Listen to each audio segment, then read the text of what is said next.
Est-ce que tu as remarqué que la solitude, ça peut être assez génial? Si tu es comme moi, tu dois avoir remarqué ça et tu dois être capable de l'apprécier. Mais évidemment, la solitude, c'est comme toute chose dans la vie, c'est une question de dose. Une certaine dose sera un médicament, un des meilleurs médicaments possibles qui existent. Et à forte dose, à une dose extrême, la solitude, ça nous tue. Parce qu'on est des êtres sociaux, on n'est pas fait pour vivre seul.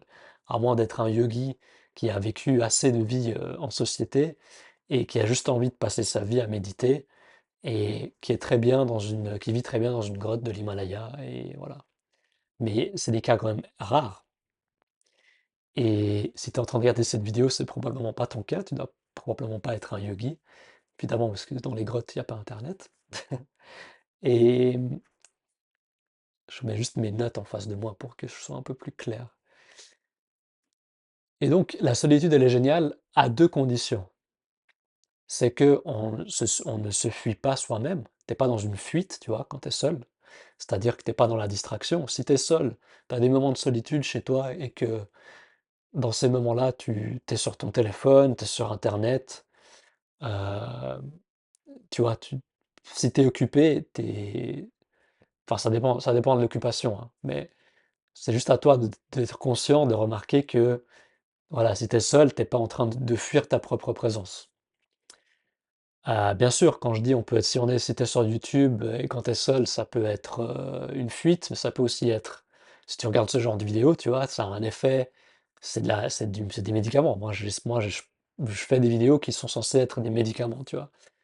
Heu, de la médecine et pas de des excitants, pas des stimulants et pas des choses superficielles, tu vois? On parle de choses importantes là. Mais il y a, voilà, 90, j'ai envie de dire 99 des vidéos sur YouTube, c'est des excitants, c'est de la stimulation, c'est superficiel et c'est une fuite de notre propre présence. Puis c'est voilà, c'est addictif, c'est comme ça qu'on c'est une façon d'obtenir cette dopamine, cette drogue que le cerveau peut créer. Mais voilà, il y a certains contenus qui ont l'effet inverse et la solitude, elle est aussi géniale. Dans ces conditions-là, c'est en fait un accélérateur d'évolution spirituelle, tu vois? C'est en étant seul que tu peux accélérer ton évolution spirituelle. Pas seulement en étant seul, mais dans les bonnes conditions, avec la solitude, c'est vraiment un accélérateur. Par contre, on va aussi progresser, hem, avec les autres, si on est en bonne compagnie, tu vois? C'est à toi de voir, est-ce que les gens que tu fréquentes, ils sont de bonne compagnie? C'est des gens qui ont une haute vibration, qui élèvent ta propre vibration, du coup, tu vois? Et si c'est des gens qui sont négatifs, qui arrêtent pas de se plaindre et qui ont trop d'addiction et qui ont qui t'apportent rien concrètement enfin, qui t'élèvent pas, tu vois? Qui élèvent pas ta conscience, tu es en train de bah, en fait, c'est l'effet inverse. C'est soit tu pour moi, il y a pas de stagnation, tu vois? Dans ce cadre-là. Tes fréquentations, soit elles vont te permettre de t'élever, soit elles vont te rabaisser. Ça dépend de leur énergie, de leur vibration, tu vois? Même si toi, tu as une vibration assez haute, tu vois? Si tu fréquentes que des gens qui ont une vibration basse,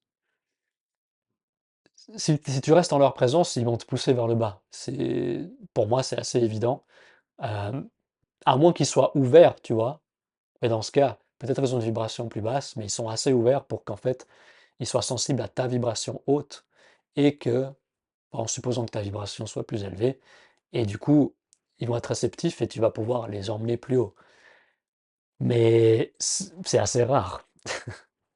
C'est assez rare de tomber sur des gens qui, voilà, qui sont bas, qui sont ouverts et qui vont être réceptifs à. Mais bref, peu importe, tu vois où je veux en venir. Et maintenant, si on prend le cas de la solitude extrême, évidemment, si c'est ton cas, il faut les trucs que je vais raconter tout à l'heure sur comment on peut profiter de la solitude pour en faire un accélérateur d'évolution spirituelle et en fait pour se sentir mieux avec soi-même et évoluer tout court, tu vois, pour devenir une meilleure version de soi-même. Ça va être utile aussi si tu es dans un cas de solitude extrême. Par contre, si tu es dans une solitude extrême, il faut que tu cherches absolument un contact humain. Tu peux pas rester indéfiniment dans cette solitude et Probablement que ça a causé un déséquilibre en toi et que tu dois rétablir l'équilibre avec de la bonne compagnie. Donc, si c'est ton cas, si tu es dans un cas de solitude extrême, cherche à avoir au moins une connexion humaine authentique et voilà, une connexion qui va te pousser vers le haut. Si possible, en étant aussi, en même temps, touché. Donc, c'est pour ça que si tu peux aller voir des masseuses, je dis au féminin, il y a aussi des masseurs qui sont très bien, mais je dis au féminin parce qu'en fait, l'énergie féminine, et qu'on soit un homme ou une femme, ça va avoir un côté un peu maternel, tu vois. Une énergie qu'en fait, les hommes n'ont simplement pas. Ils peuvent avoir à un certain degré, parce qu'il y a aussi du féminin dans un homme, tu vois. Il y a de l'énergie féminine aussi chez les hommes qui sont équilibrés, mais ça a quand même un effet différent. C'est pour ça que je recommande plutôt d'aller voir des femmes. Donc, moi, j'ai fait cette expérience dans mon cas. En fait, le moment de ma vie où j'étais dans une solitude extrême, j'habitais avec ma mère, mais j'étais quand même dans une solitude extrême parce que j'étais pas du tout connecté, difficilement connecté avec ma mère, sur le plan émotionnel, et, etc., et même physique et tout, tu vois. Elle a jamais été quelqu'un de très tactile, ouais, et avec les émotions, tu vois, elle a galéré aussi, quoi. Elle a pas appris ça, donc bref, je n'obtenais pas ce dont j'avais besoin avec la personne qui cohabitait avec moi, donc ma mère. Et j'ai fait genre un blackout d'à peu près. Je mets toujours le lien vers mon autobiographie dans la description des vidéos. Comme ça, tu peux aller lire en détail si tu veux te familiariser un peu plus sur le chemin que j'ai eu. Donc, je vais pas rentrer dans les détails dans cette vidéo. Mais en gros, j'ai fait une sorte de. Enfin, j'ai fait un burn-out qui ensuite a évolué en voilà, en anxiété aiguë et en dépression. Et puis ça a duré presque un an. Et qu'est-ce qui m'a sorti de là? C'est, entre autres, mais ça a été vraiment le point de départ, c'est de trouver cette personne, tu vois, cette connexion authentique avec quelqu'un de neutre aussi, qui ne me connaissait pas. Elle est médium, c'est vrai, donc on peut dire qu'elle peut me connaître sans me connaître, sans m'avoir connu, tu vois, elle peut avoir des informations sur moi, mais je ne l'ai pas vue en tant que médium, je l'ai vue en tant que masseuse métamorphique. Et le massage métamorphique, si tu checkes sur Internet ce que c'est, ça travaille un peu sur la mémoire cellulaire. C'est des massages qui sont légers, tu vois, c'est pas vraiment profond, musculaire ou quoi. C'est léger, mais c'est un toucher bienveillant qui est constant en fait. Les mains, elles quittent pas ton corps pendant 1 heure et demie à peu près, le temps d'une séance. Et en plus, il y a un dialogue. C'est une thérapeute en fait, tu vois. Donc elle t'offre ce toucher bienveillant pendant 1 heure et demie à peu près, et elle discute avec toi, elle te pose des questions, elle va explorer un peu, évidemment, ça explore un peu le passé, parce que quand on travaille sur la mémoire cellulaire, c'est tous les, c'est tout ce qu'on a hérité de nos parents, mais aussi de nos grands-parents et d'autres ancêtres avec lesquels on n'a pas forcément été en contact de notre vivant, tu vois. Et donc, qu'on le croit ou pas, tu vois, c'est pas des choses qu'on peut prouver scientifiquement, parce que les bienfaits du massage métamorphique, on peut que prouver les bienfaits en parlant à des gens qui ont bénéficié de ces soins, tu vois. Et moi, je suis une de ces personnes. J'ai fait 6 sessions en l'espace de 2 mois à peu près. Normalement, il faut faire des sessions assez rapprochées. Les 6 premières, il y en a 7 en tout. Et on en fait les 6 premières espacées de 1 à 2 semaines. Et la dernière, la septième, elle peut avoir lieu beaucoup plus tard. Moi, j'ai fait ça plus d'un an après la septième séance. Et ce 7, c'est un peu un chiffre symbolique. Je sais pas pourquoi. D'ailleurs, c'est mon chiffre. Je suis né le 7 septembre 1987. Et mais ça, c'est juste pour l'anecdote. Et, euh, et en fait, voilà, massage métamorphique parce qu'en fait, on expérimente vraiment une métamorphose. Moi, c'est exactement ce qui s'est passé et je l'ai expérimenté à partir du moment le plus. C'est peut-être aussi pour ça que je peux raconter une histoire qui est plus. C'est plus, c'est plus flagrant comme changement parce que moi, j'étais vraiment très, très, très, très bas, tu vois.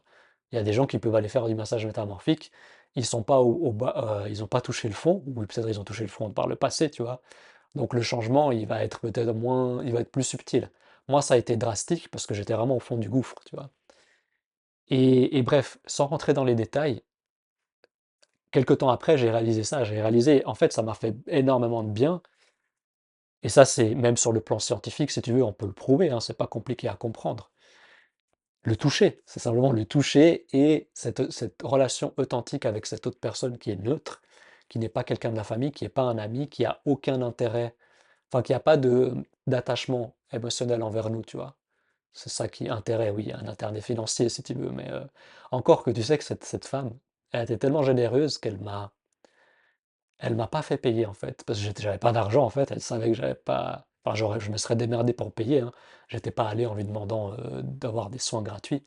J'étais prêt à payer, mais j'avais très peu d'argent, j'avais pas de revenus, j'étais au fond du gouffre, puis du coup je lui ai vraiment tout dit hein, de ma vie, quoi. Elle sait tout de moi.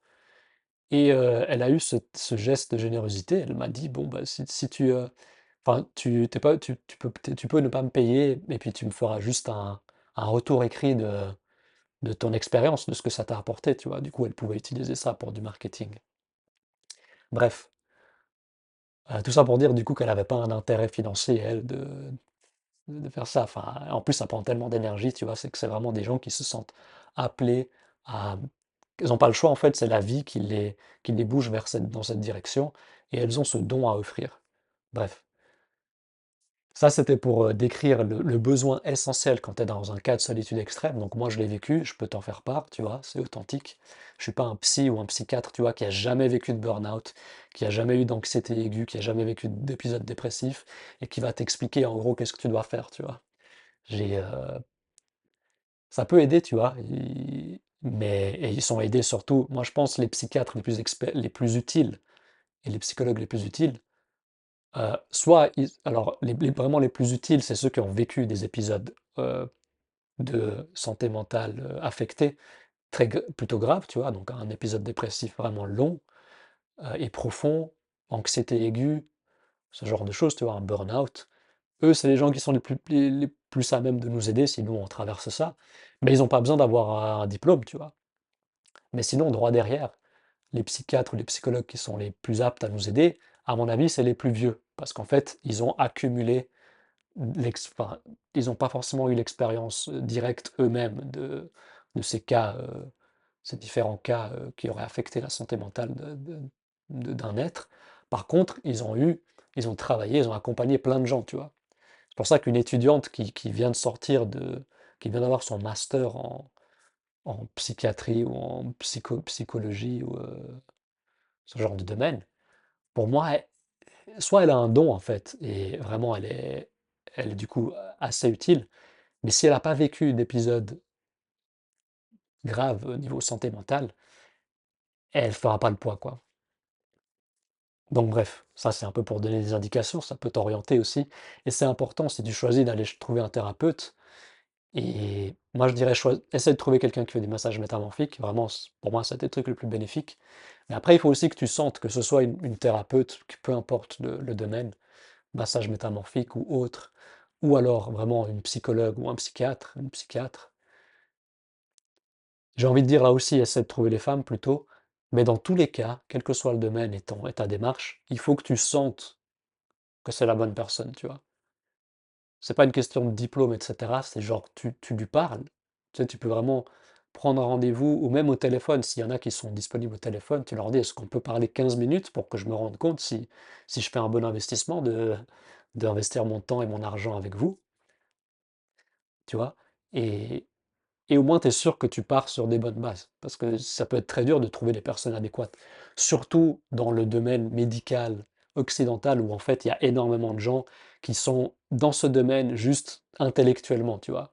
Ils ont chui ils ont su peut-être ils aiment même pas ce qu'ils font, mais admettons qu'ils aiment ce qu'ils font, c'est la moindre des choses. Ils ont suivi un cursus académique, tu vois, occidental, et il n'y a pas forcément la dimension humaine et de l'expérience directe, tu vois? Et je trouve que c'est trop limité, et ils vont avoir quoi? Ils vont être formatés pour te proposer une thérapie à base de médicaments et de séances, tu vois, où tu parles, mais tu parles de quoi, quoi? Est-ce que la personne est vraiment apte à t'aider, tu vois? Et pour moi, c'est pas son parcours académique qui va me moi, je n'ai rien à foutre. Si j'ai affaire à quelqu'un que je cherche de l'aide dans un domaine en particulier, je m'en fous de son CV. Je Évidemment, ça peut donner des indications, mais ça peut aussi être n'importe quoi. Un CV, tu peux l'inventer. Et puis comme je l'ai dit, quelqu'un peut avoir fait un parcours académique, si on reste dans le domaine de la médecine, mais la personne peut-être elle est complètement à côté de la plaque, tu vois. Elle est juste intellectuellement médecin, mais humainement et de manière holistique, émotionnellement et spirituellement, elle est zéro, tu vois. Si tu lui faisais passer un test de spiritualité, encore si ça pouvait exister, mais ça n'existe pas, c'est pas un truc qui peut se...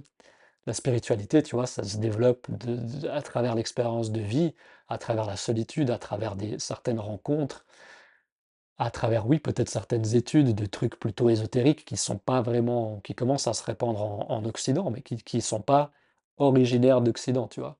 Sauf si on va un peu, peut-être, je sais pas, dans les trucs des druides et tout ça, ou culture celtique que je connais pas du tout, mais j'ai l'impression que c'est ce qui se rapproche le plus de cette sagesse de l'Orient, tu vois, et qui s'est un peu perdu en Europe. J'ai l'impression plus que les trucs ancestraux de l'Orient qui ont été beaucoup plus transmis au fil des générations. Bref, j'ai dit des trucs que j'avais pas notés, donc il faut que je revienne sur mes notes. Euh, un truc méga important aussi, si on parle d'Ayurveda, c'est, je te parlais de massage, donc si tu peux te faire masser, c'est super bien.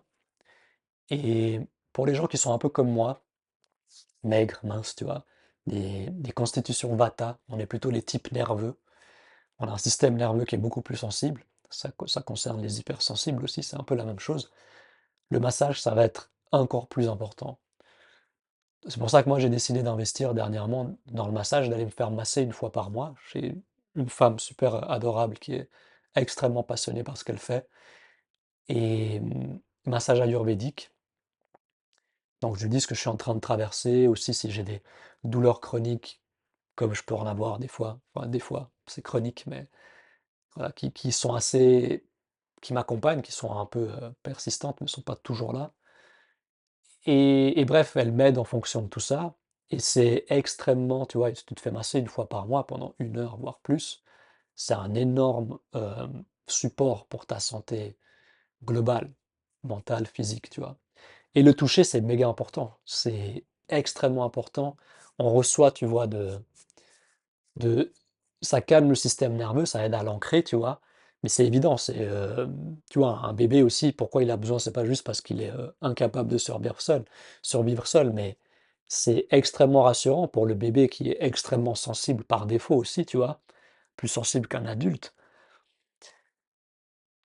Il a besoin, tu vois, d'être réconforté, il a besoin de chaleur, cette énergie maternelle, il a besoin d'être touché. Et masser les bébés aussi, c'est extrêmement bénéfique pour eux, quoi. Mais voilà, à tous les âges, le massage est bénéfique. Mais dans l'Ayurveda, il y a aussi l'automassage qui est préconisé, qui est suggéré. Et je vais pas rentrer dans les détails, mais si tu fais ton test pour connaître ta constitution, tu vas pouvoir connaître aussi les huiles les types d'huiles qui correspondent le mieux à ta constitution. Pour les Vata, comme moi, c'est en principe des huiles qui sont plus lourdes, comme l'huile de sésame qu'on va chauffer. Et je crois qu'il y avait d'autres huiles aussi qui étaient recommandées pour Vata. Mais bref, par exemple, Vata, enfin, l'huile de sésame, ça va pas être conseillé pour d'autres constitutions. Mais je suis pas expert, donc je te recommande juste de connaître, enfin, faire un test pour connaître ta constitution ayurvédique. Et après, tu sauras où t'orienter en termes d'alimentation, en termes de type d'huile pour les massages, en termes de climat aussi. Dans quelle région du monde vivre en fonction du climat qui est le plus adéquat pour toi, qui va te permettre d'être plus stable. Franchement, ça peut suffire pour cette vidéo, non? Je vais passer les 20 minutes, mais ouais, j'ai quand même aller au bout de mes notes. Dans le cas de solitude extrême, dès que tu retrouves l'envie de vivre enfin, dès que tu as un peu une stabilité qui revient, tu vois, grâce au contact humain, peut-être au massage, tu vas continuer à prendre soin de toi, tu vois. Tu vas pas juste chercher ce contact authentique humain et peut-être aller te faire masser quand tu es au fond du gouffre. Non, idéalement, tu veux éviter de retourner au fond du gouffre. Parce que sinon, ça va être très fatigant, tu vois. Puis c'est difficile à vivre, quoi. Il faut réussir à se stabiliser et maintenir cette stabilité, tu vois. Et en tout cas, ne pas aller trop en déséquilibre avant d'agir et de retrouver l'équilibre. Donc prendre soin de ton corps-esprit et dans l'Ayurveda, encore une fois, c'est excellent, je te suggère vraiment de creuser. Je vais mettre quelques liens dans la description pour que tu puisses avoir plus d'informations sur l'Ayurveda, des vidéos et des livres. Amuse-toi, exprime-toi, c'est extrêmement important de s'amuser, de continuer à jouer dans notre vie, même quand on a 30, 40, 50, 60, jusqu'à la fin de notre vie, qu'on s'amuse, tu vois, qu'on joue, sans se surexciter non plus, tu vois. Et exprime-toi, c'est extrêmement important de s'exprimer à travers une discipline créative. Au début, si tu sais pas trop quoi faire, et même dans tous les cas, je suggère vivement d'écrire 3 pages tous les jours, tous les matins. Ça s'appelle les pages du matin, pour ceux qui connaissent le livre duquel c'est tiré. Et c'est un excellent, c'est aussi spirituel, tu vois. C'est une pratique spirituelle d'écrire. Tu fais de l'introspection et ça peut aussi développer ta créativité. C'est pas le but qu'on recherche, développer notre créativité, même si c'est extrêmement important d'être au contact de notre créativité, mais le simple fait d'écrire 3 pages tous les jours, le matin en particulier, quand tu es encore un peu connecté au monde des rêves, tu vois, de l'inconscient, tu vois, ça prend genre 30-40 minutes, 30 minutes si tu es assez rapide, mais le but c'est vraiment d'écrire sans t'arrêter. Si tu sais pas quoi écrire, t'écris je sais pas quoi écrire, ou tu répètes la dernière lettre jusqu'à ce que ça se débloque, tu vois. Puis t'écris tout ce qui te passe par la tête. On est constamment en train de penser, non? Si t'es comme moi, t'es Vata, t'as un esprit hyperactif, t'es hyper cérébral, t'es constamment en train de penser, tu vois. C'est conseillé de trouver des disciplines justement qui peuvent nous permettre d'être en flow. Toutes les disciplines créatives aussi, comme la peinture, ce genre d'écriture, si tu le fais comme ça, oui, c'est du coup, t'es plus vraiment en train de... Enfin, tu penses sur papier, donc c'est différent. T'es plus dans ta tête, tu vois. Mais bref, ça va te permettre de faire de l'introspection. Ça peut être désagréable parce que ça va te faire sortir des trucs si t'as pas l'habitude d'être avec toi-même. Vraiment avec toi-même, hein, en faisant rien, sauf voilà, peut-être de l'introspection où t'écris, tu mets tes pensées noir sur blanc.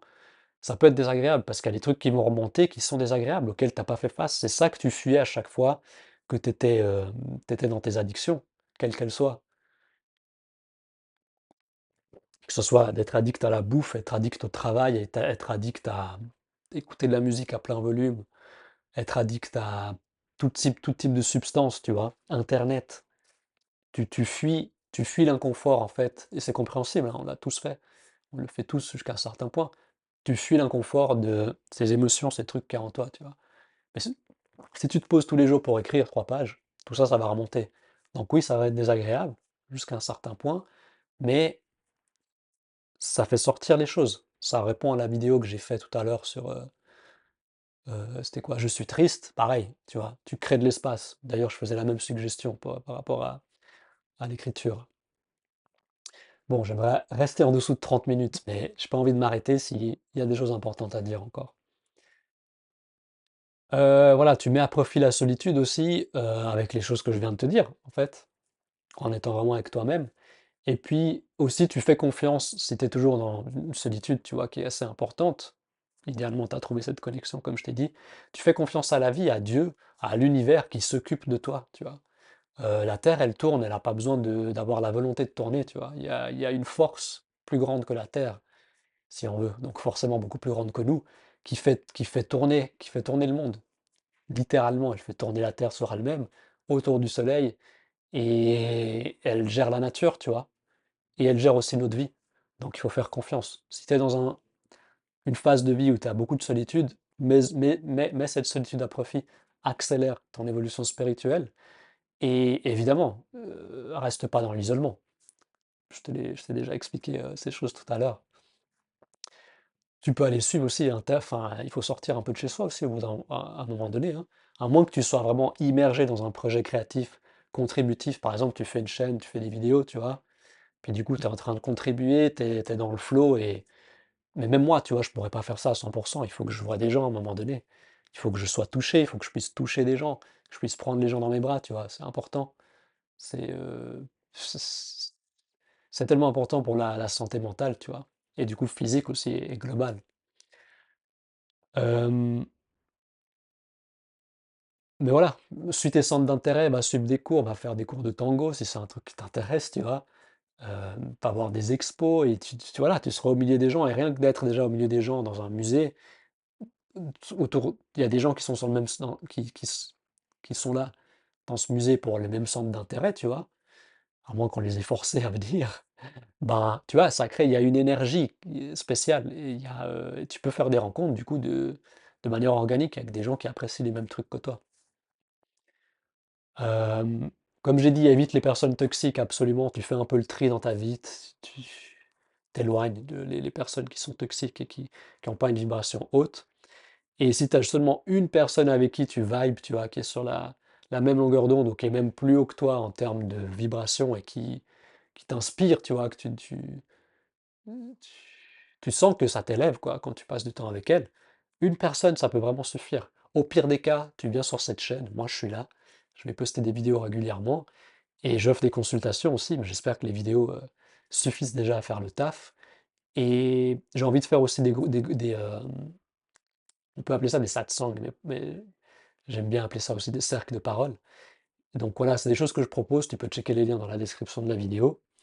Et puis, si tu me dis, ah, mais j'ai trop d'anxiété sociale, en fait, c'est simple. Oublie le terme anxiété sociale. Ça veut juste dire que ton système nerveux, il est beaucoup trop stimulé, il est beaucoup trop activé. Il faut que tu calmes ton système nerveux. Avec les trucs que j'ai racontés jusqu'à maintenant, et tu peux aller plus loin, tu peux pratiquer du yoga nidra. Ça m'a énormément aidé dans la même phase quand j'étais au fond du gouffre. Massage métamorphique et droit derrière, j'ai commencé à pratiquer le yoga nidra.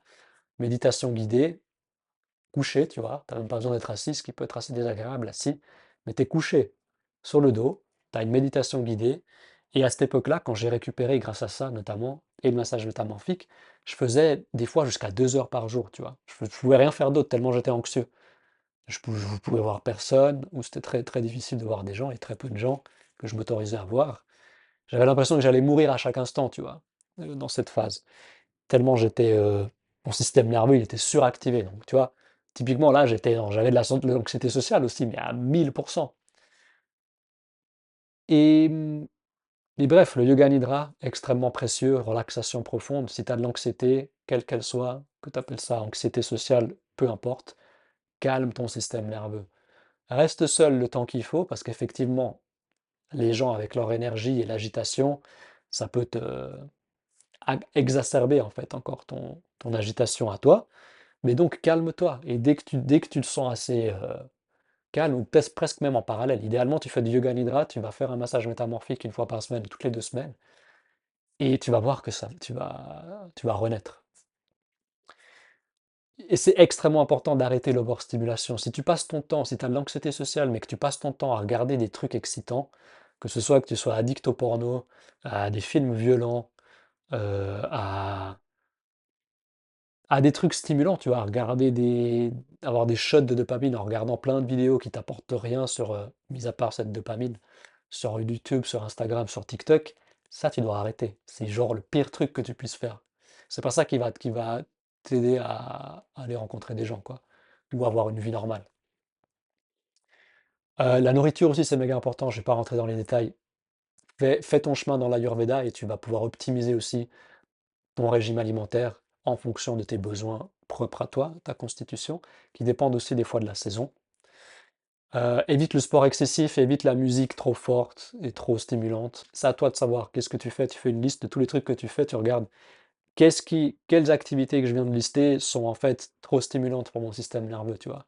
T'arrêtes de faire ça. Puis tu vas privilégier tous les trucs qui ont une stimulation beaucoup plus légère. J'ai déjà donné des exemples dans cette vidéo. Et je pense que j'en suis arrivé au bout. Juste un truc sur l'Ayurveda et l'alimentation, si t'es Vata, si t'as de l'anxiété sociale, si t'as des troubles mentaux, euh, et des handicaps vraiment qui peuvent être très, très aigus, si t'as une constitution fine, tu vois, ou que la plupart de ta vie, t'as eu tendance à être mince, t'es probablement du type nerveux, d'un type Vata dans l'Ayurveda. Et par rapport à l'alimentation, la suggestion, bon, manger bio et local, c'est suggéré pour toutes les constitutions. Te cuisiner toi-même, c'est suggéré pour toutes les constitutions, avec de l'amour, évidemment. Et en particulier pour les Vata qui sont plutôt secs et froids, c'est des qualités de Vata. Tu dois privilégier des repas chauds, faciles à digérer, une routine, te coucher et manger aux mêmes heures, les automassages, et par rapport à l'alimentation, c'est sur ça que je voulais conclure, privilégier le doux, l'onctueux, salé et euh, acide. Mais Ça, c'est dans l'idéal. C'est un peu, ça veut pas dire qu'il faut manger que ça, mais c'est juste ce qui va prédominer dans notre alimentation en tant que vata. Mais si tu es dans un cas d'anxiété extrême, il faut plutôt, je pense, privilégier le doux. Alors pas des sucres ajoutés dégueux, tu vois, mais voilà, tu peux avoir du doux avec des trucs très sains. Le matin, par exemple, un porridge de riz avec quelques épices comme la cannelle et la cardamome, du sirop d'agave ou du sirop d'érable. Ajouter de l'onctueux avec de l'huile une cuillère à café d'huile de coco et mettre une bonne dose d'eau. Il y a des recettes, si jamais, porridge de riz. Si tu as vraiment envie de savoir, tu me dis, je peux la mettre, elle est très simple. Parce que du coup, ça va être assez chargé en liquide, en eau et en lait végétal. Et ça va cuire assez longtemps pour que ce soit extrêmement digeste, plus facile à digérer. Parce que c'est la digestion, c'est pour ça que c'est important d'optimiser ce qu'on mange. C'est que la digestion. Putain, la vidéo elle est longue, mais on va quand même finir là-dessus. Les aliments, enfin, il faut que tu manges facile à digérer parce qu'en fait, la digestion, ça peut prendre beaucoup d'énergie, tu vois. Donc, ça va taxer ton système nerveux. Et on a besoin d'énergie pour retrouver une stabilité, tu vois, pour vivre simplement. Et c'est pour ça qu'il faut manger les trucs les plus faciles à digérer et avoir une routine, manger aux mêmes heures, comme ça le corps il peut vraiment s'adapter et il sait à quel moment il peut se préparer parce qu'il sait qu'à telle heure et telle heure, il va accueillir des repas, la nourriture, et ce sera plus facile à digérer, il va économiser de l'énergie. C'est pour ça aussi qu'il faut manger plutôt chaud, en tout cas pour les vatas surtout, parce que si on mange froid et même boire, il faut éviter de boire froid, il faut boire tiède ou chaud, et idéalement des infusions vata qui, parce que si tu bois froid ou si tu manges froid, le corps il va utiliser plus d'énergie pour chauffer ses aliments, pour pouvoir les digérer, tu vois. Mais s'ils sont déjà chauds, c'est moins de travail pour ton système digestif, donc ça prend moins d'énergie. C'est du bon sens, hein, c'est assez logique, et c'est la nature, quoi, c'est comme ça que ça fonctionne. Donc c'est pas compliqué à comprendre, mais c'est important d'appliquer ça et tu verras que ta santé, elle va s'améliorer drastiquement et assez vite si tu mets en place ces choses-là. Sur ce, pour plus d'infos sur l'Ayurveda, check les liens dans la description. Pose-moi tes questions aussi sur tout ce qui te passe par la tête en regardant cette vidéo. Des suggestions aussi pour d'autres vidéos. Et à la prochaine, prends soin de toi, peace, ciao.